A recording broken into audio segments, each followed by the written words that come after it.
দর্শকের প্রিয় মুখ কিশোর অভিনেতা শফিককে আর ভিডিওতে দেখা যাবে না।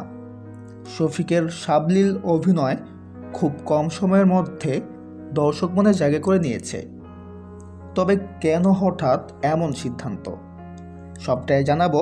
তবে তার আগে আপনি যদি আমাদের চ্যানেলে নতুন হয়ে থাকেন তাহলে চ্যানেলটিকে সাবস্ক্রাইব করে সঙ্গে থাকুন। ধন্যবাদ।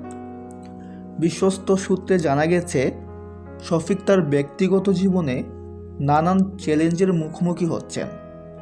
এজন্যই তিনি অভিনয় জগৎ থেকে বিরতি নেওয়ার সিদ্ধান্ত নিচ্ছেন। এটা সাময়িক বিরতি মাত্র। শফিকের অনুপস্থিতি ছবির জগতে একটি বিশাল শূন্যতার জন্ম দেবে। তবে এ বিষয়ে এখনও কিছু জানায়নি শফিক। তিনি হয়তো নতুন চমক নিয়ে আসবেন দর্শকের জন্য। তো ভিউয়ার্স, এই বিষয়ে আপনার কি মতামত কমেন্টে জানাতে ভুলবেন না। দেখা হচ্ছে পরে কোনো ভিডিওতে। সবাই ভালো থাকবেন। ধন্যবাদ।